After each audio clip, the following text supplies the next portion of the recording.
All right. Hey, Mom. Hello. I'm interviewing you. Yes. We're gonna do a little bit about your life and my life and so on and so forth for memory's sake, and who knows, maybe my empathic superpowers are telling me that you'll add to my credibility, and perhaps that'll be useful or needed sometimes. And who knows? You never know. Or maybe it will discredit you completely. We don't know until we try it. We're rolling the dice. But I've Yeah. got Mom at least a mile away from her home, and her walker's in the back. Not, Mom, for the record, have I bribed you with any goodies like Mama Chia or anything? I've already told you I've got it, and there's no conditions on how the interview turns out to getting any treats or getting home safely without your walker, right? That's right. And besides, I don't respond to treats. I know how to resist anything if it's not good for me. All right, very good. Well, let's enjoy this, and then let's break out right now. I went to Whole Foods this morning.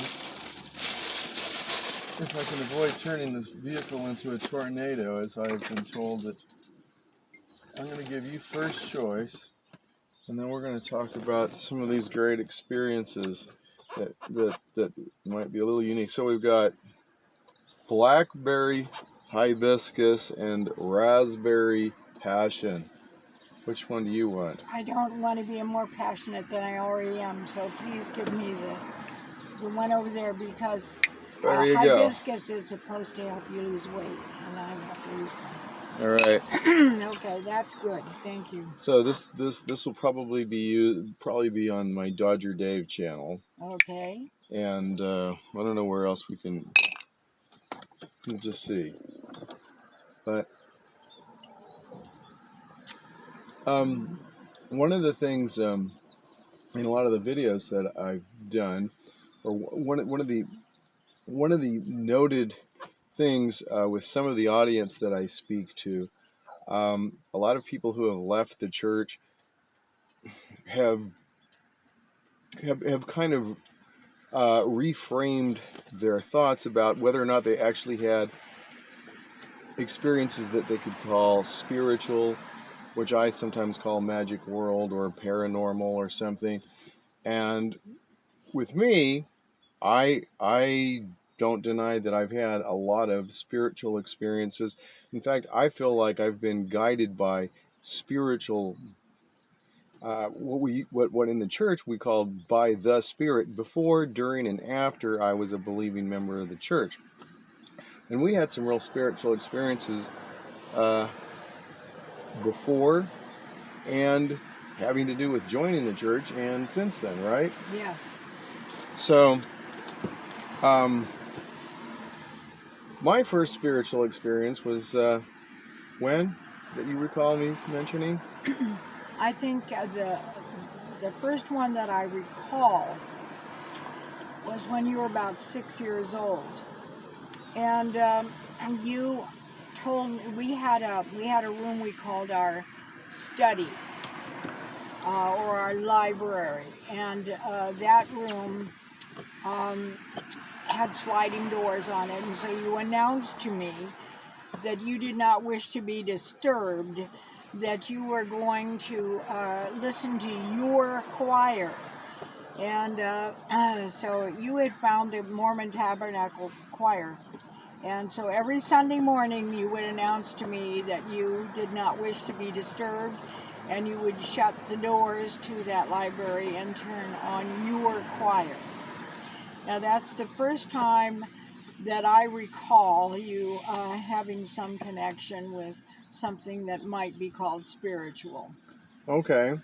Well, oh, by the way, what do you think about taking those glasses off? Are they helpful to you right now, or? I can do without them. If everybody could see what an honest lady you look like. Oh, I thought you were going to say beautiful. Well, that too, but Oh. but we're concerned with credibility issues when, as far as the interview goes. The whole beauty queen thing that's a given. Well, I could also be a psychopathic liar. and just be looking innocent when I'm not, but actually I am very innocent. We'll try. Well, I've already thought of some ways to test that. Let's see if we can move you back a little bit. Get more of a camera view. All right, perfect. Oh well. Okay, so the term spiritual or magic world or supportive of paranormal or unusual experiences and beliefs, I think, started. Well, I had thoughts. I don't think there's anything paranormal about it. I was having a lot of thoughts before I was born, and I didn't see that in a faraway world in another galaxy. I was just alive, waiting to be born. But when I was born, I had an experience that I've mentioned in some of my videos, Yes. and you know what that is. Yes. So let's start with my first day for a spiritual experience that you can mention. With your first day. Mm-hmm. Okay, I remember you telling me about this later, but much later because you couldn't talk yet, that when you were born, you looked at your arm and you thought, why is it so tiny? And then you got some kind of a message that you would someday be big like your father. But I don't know if I can add too much more because that was your experience, not mine. Yeah, so when did I tell you about that? I don't remember. Okay. Was it just recently, or was it quite many years ago? I don't remember that either Okay. because I thought, but my memory is that we discussed it fairly recently. Oh no, we have discussed it fairly recently. Yeah. Because I brought it up because some discussion I was having with somebody. Okay. Yeah. Yeah, because because when I brought it up to you, you said you remembered that Dad was actually in the doorway the way I remembered that's correct. it He in was the standing in the experience. doorway. In those days, there was still not much acceptance of fathers being in the delivery room. I was upset about that because I wanted him to stand right at my head and hold my hand for the birth of my first child. I just wanted that comfort. Mm-hmm. And they said no because he might faint. And that fathers often fainted, and then they had to tend to the father instead of the mother. And I said, well, I know he won't faint because he assisted in deliveries of children in the Army, although he was an optometrist, that did happen. And so I was very annoyed with them.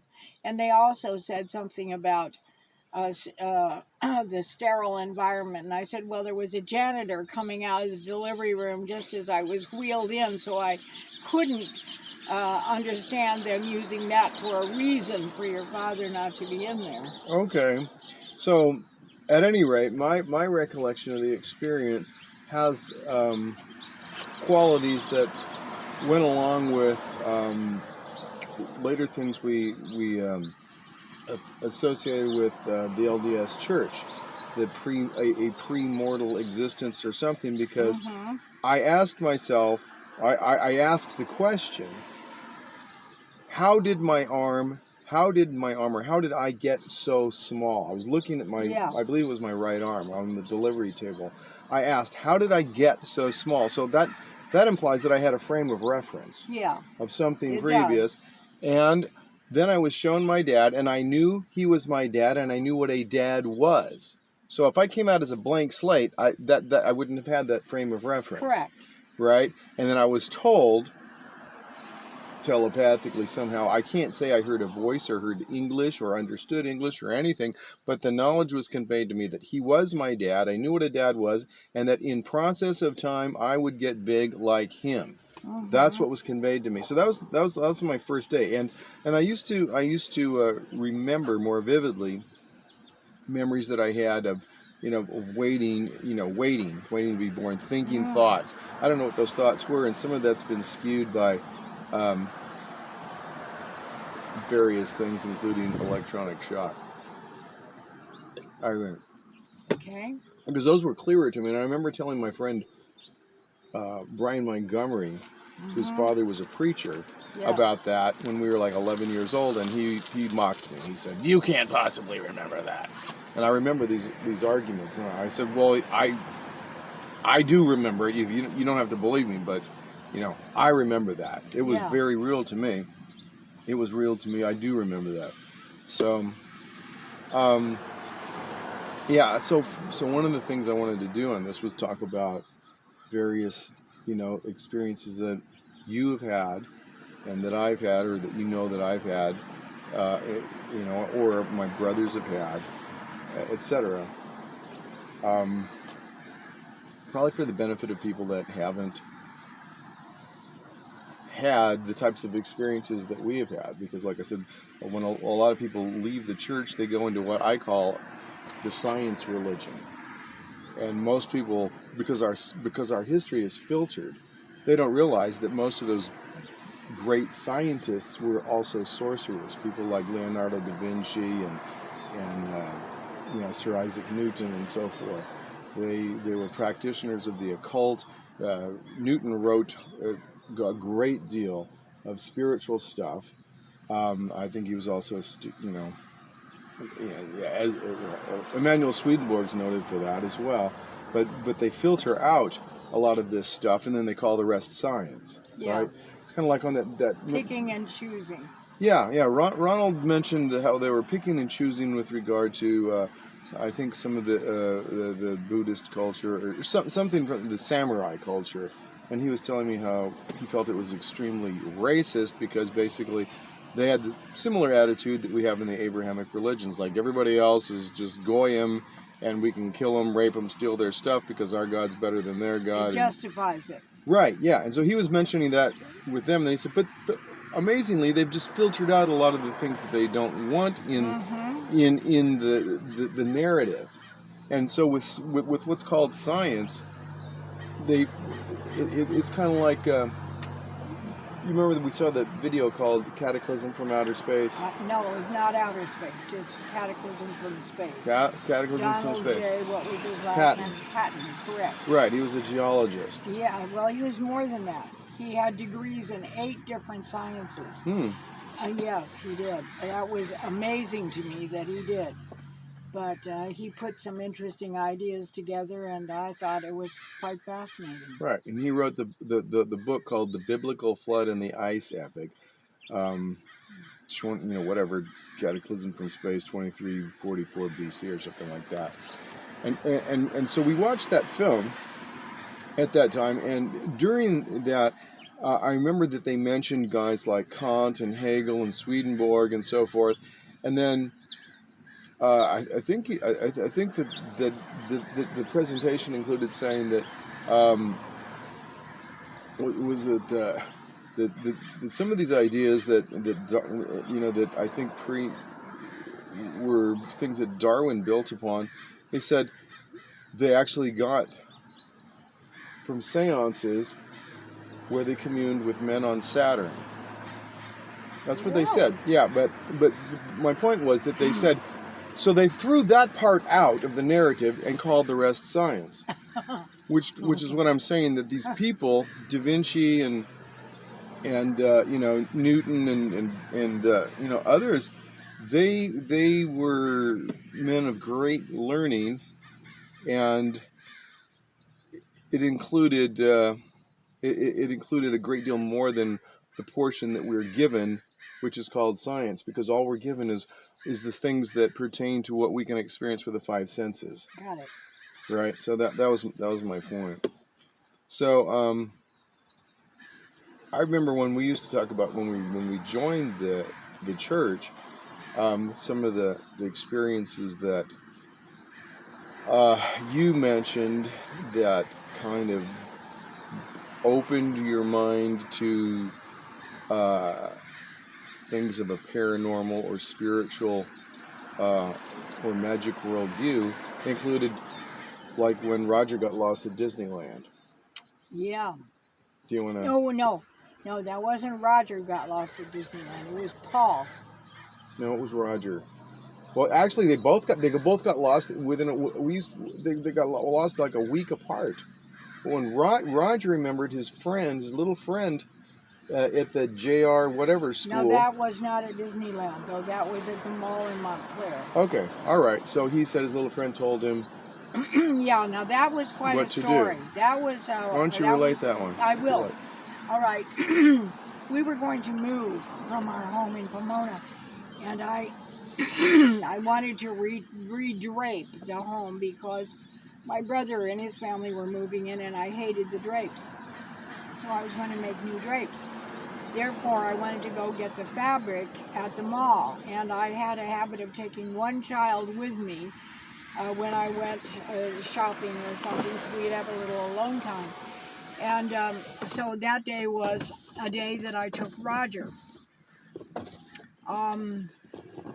I think actually he stowed away that time. But anyway, he was with me. And I got to the mall and we went to the fabric shop. And inside the center, this is a covered mall. And inside that mall was a display, a really interesting display of antique cars. And it did look very interesting. And of course, fabric was not going to be interesting at all to Roger. So he was 6 years old at the time. And I succumbed to his wanting not to stay by my side, but to look at the cars. And I said, well, you have to stay right where you can see this shop because I don't want you getting lost. This is a big place. And he agreed to do that. But as I selected my fabric and came out, he had succumbed to the desire to see a different car and a different car, and he wandered off. So he was not there when I came out, and I was furious with myself because I let my little 6-year-old be unsupervised during that time. But at any rate, he had wandered off, and I couldn't see him anywhere. And I had heard stories about children being kidnapped. And of course, my children were exceptionally beautiful children. Maybe every mother thinks that, but I definitely knew that. And I was afraid that his comely looks might attract a kidnapper, and I was terrified at my negligence. And I didn't know where to begin to find him. Excuse me. So I'm walking around, and I couldn't see him anywhere. And I came to stand.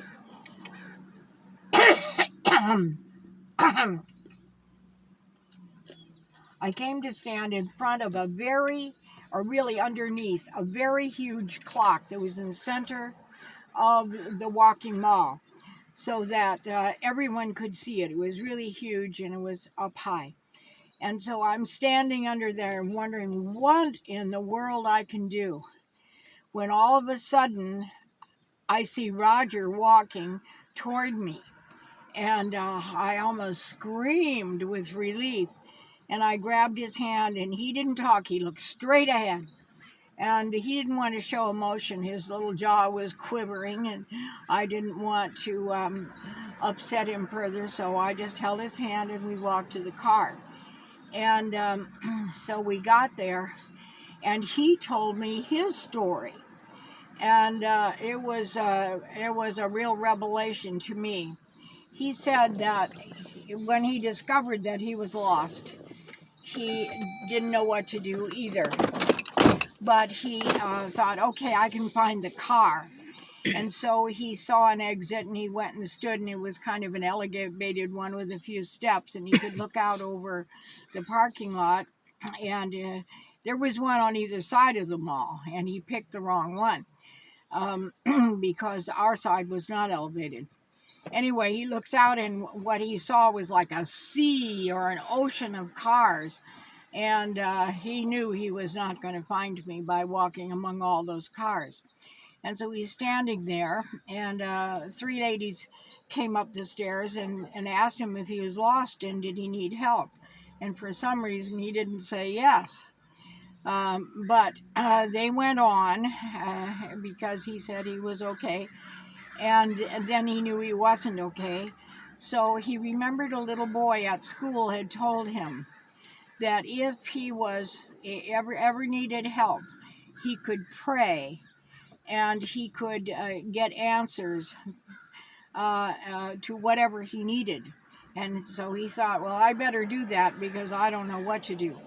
And so, still standing there on that step outside the mall, he prayed that he could find his mother. And he got an answer immediately. The answer was that he was to go to the big clock inside the mall and that his mother would be standing under the clock. And so that's what he did, and that's where I was. And so after he told me that story about his answer to prayer, because I was not praying at the time, nor was I teaching my children to pray, because I had been very disillusioned with many churches that I had visited, and I no longer really thought about praying or a God or Jesus Christ or anyone, so I didn't do that. And and then I realized that I had left my children helpless, that they didn't know what to do in an emergency, which Roger definitely had, and I had. As an irresponsible mother is how I looked at it. Anyway, after he told me the story, I said, I want you to tell this story to your brothers when we get home. So we got home, he told his story, and I think David, Mom's going to incriminate me. Or Yeah. I don't feel incriminated now, but I did when I was active in the church. All right, yes, because David now confronted Roger after his story. He said, so ha ha ha, you prayed and God spoke out of the sky to you and told you where mother was. And he said, that isn't how it happened. And he said this was great, with great dignity. Here he is, a 6-year-old now, teaching his whole family about his experience with prayer. And so he said, he put it in my mind. And and I did what I was told, and I found mother. So that was, David mocked him. And he was very dignified about the whole thing, because it was really a very frightening thing to him, and it was frightening to me as well. And that is what opened my mind to the possibility that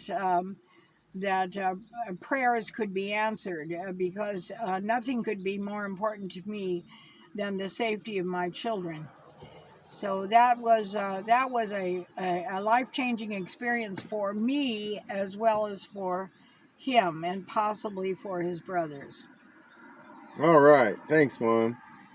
All right. So I'll give you just a little break here, and then we'll go with another story probably. One of the things I want to say to add a little perspective to that is when I was in the mortgage business, I got a referral from a fellow that I functioned as his real estate agent and lender from. Actually, this is a great story for my credibility. So, Naturally, you want to insert it. yes. So, this would be a bad time to say that's what she said. So, the at the time I was purchasing mortgage leads, which came from unsolicited bulk email. In other words, I was buying spammed, people saying you get a better mortgage, and then they'd sell them to various guys. They said they'd sell them to 4 or 5 guys and 3 or 4 guys, and I found out they were selling them to more than they said. But in this case, this fellow contacted me, and he was moving out here.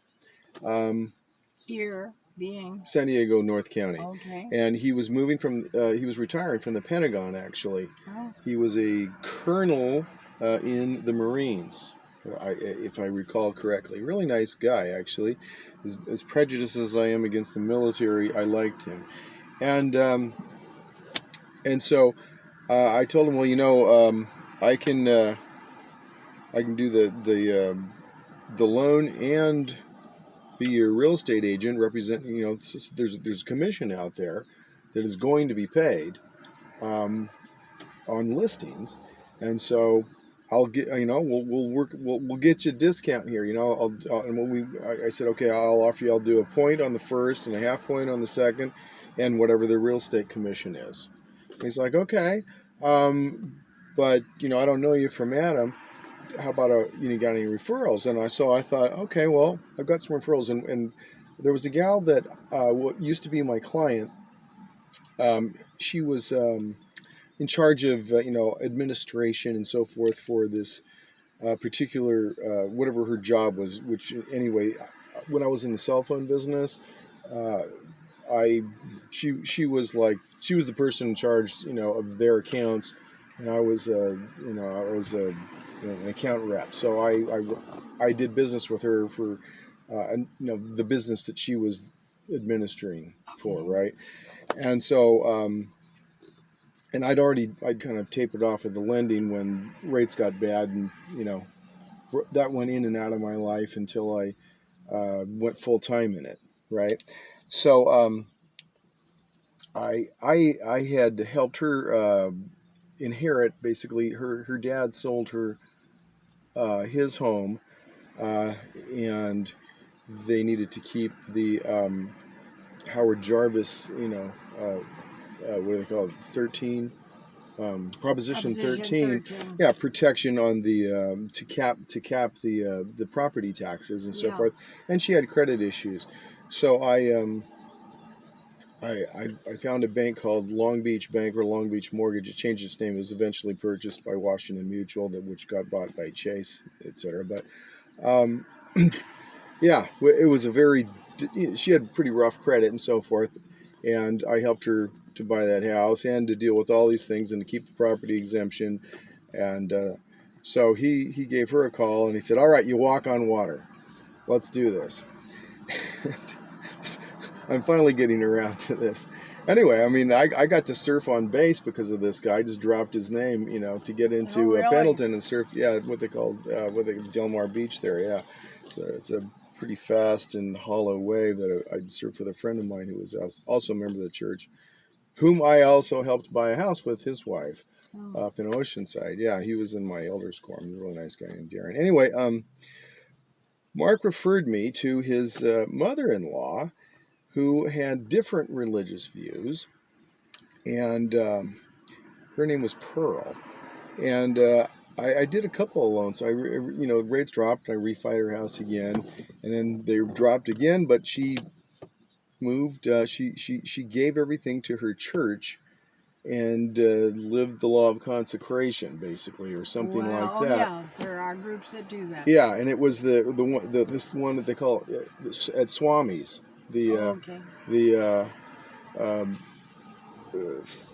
Something, what fellowship. The guy, the Yogamandi dude, right? They call it Swami's next to the beach there. That's why they call the beach Swami's. Yes. I know the name of it. Anyway, yeah, they have big temples. But anyway, she told me, a spiritual experience. She said, I don't remember the whole thing, but she was like praying in her room or whatever, and she goes, and there she was. She appeared to me.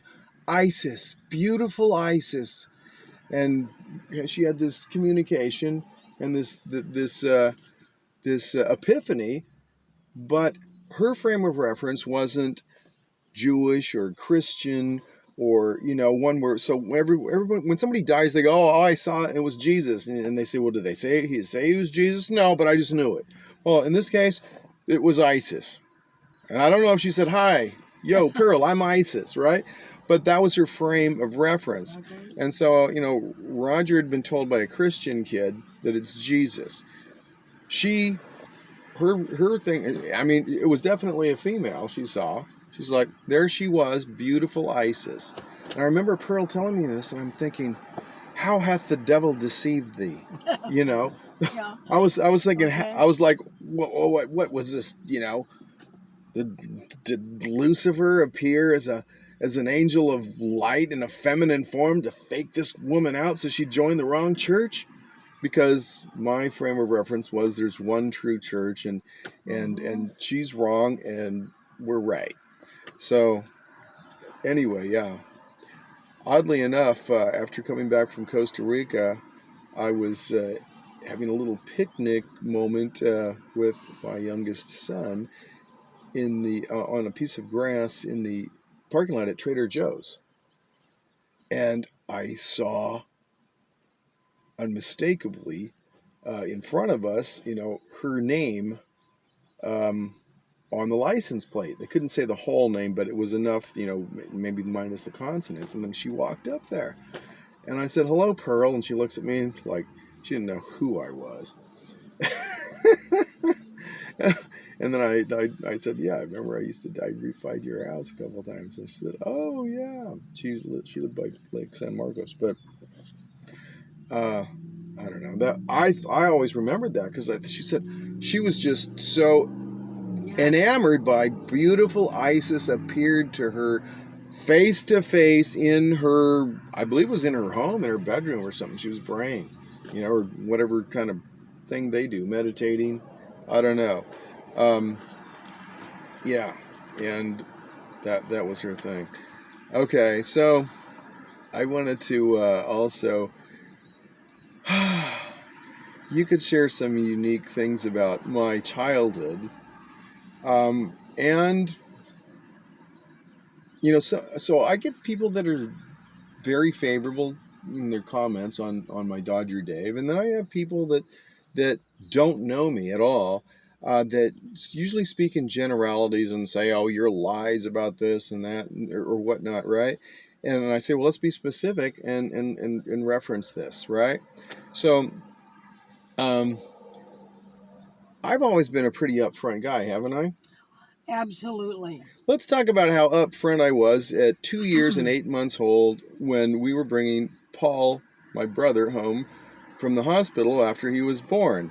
Yeah. Was I deceptive, or was I quite pragmatic? You were right out with it. All right. Yeah, we were bringing him home from the hospital as a newborn, and I thought about this and when the implications it would have on my, my life and my ability to have all the possible attention available. Well, at any rate, we were driving a station wagon. It was a very warm day, and we had the back window completely open, and I think my mother might have been holding the baby. She was there. No, she wasn't. Excuse me. She was there for you, not for Paul. I thought we were in the Del Rey. No. Okay, go ahead. My version is slightly different because I remember rolling down the window. Dodge Dart.